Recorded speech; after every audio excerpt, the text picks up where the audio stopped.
This is the parent-teacher interview scripture for assessment and reporting in secondary schools.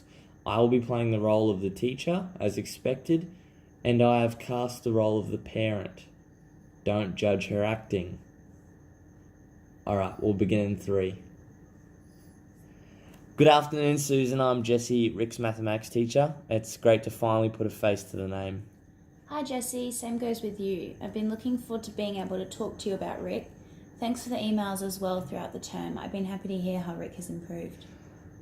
As a teacher, I believe it's significantly important to have this communication with parents so we can work together to improve Rick's grades and attitudes to mathematics. I notice a lot that if parents have the belief that mathematics is not really needed in daily life or don't value it, it rubs off into the kids' effort.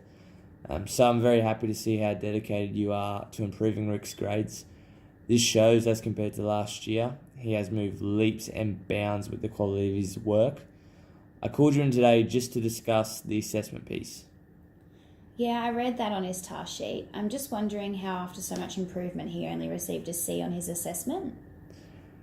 You and Rick should be very proud of his improvement he has made. He's come from a D plus up to a solid C level with a massive change in his attitude towards the subject.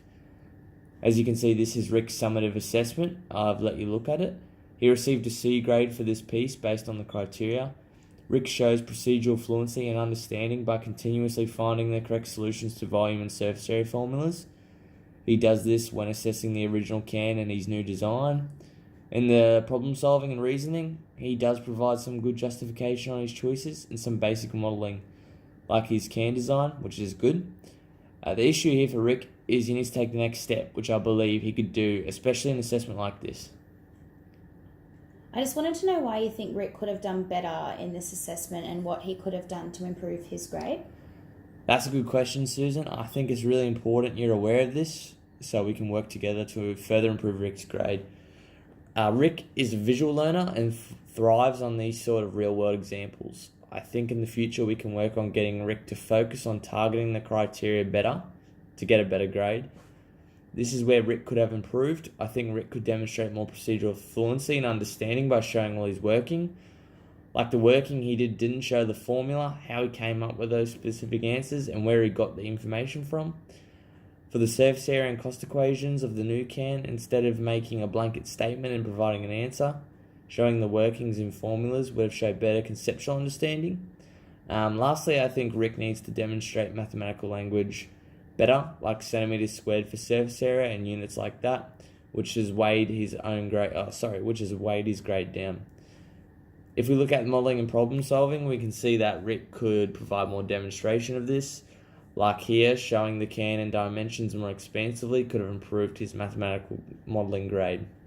In the justification section, I'll flip to that. All he needed to do was back up his opinions with resources like showing why this can design would be better for packaging.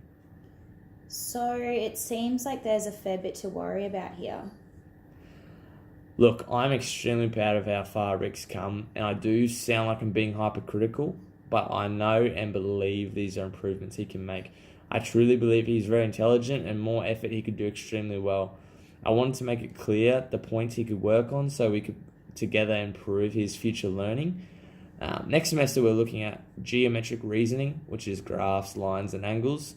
This will give Rick the chance to improve a lot of the criteria above that I think he can work on and improve, such as showing working mathematical language and justification. And I really do look forward to more progression because I know what he's capable of. I've seen it in class and I think this assessment piece doesn't really reflect his true knowledge. I noticed that last year the teachers said that Rick would try copy off of his friends and act as if he is doing well. How do you think he's going with that? And socially, how do you think he's going socially as well? Sorry. Big pause there. I'm kidding. Rick still has a great group of friends and that's never been an issue. His friends have taken on the mantle a bit, trying to make sure Rick is on task and doing his own work. Rick and I have a deal though. He can sit with his friends if he can demonstrate to me he is doing his own work.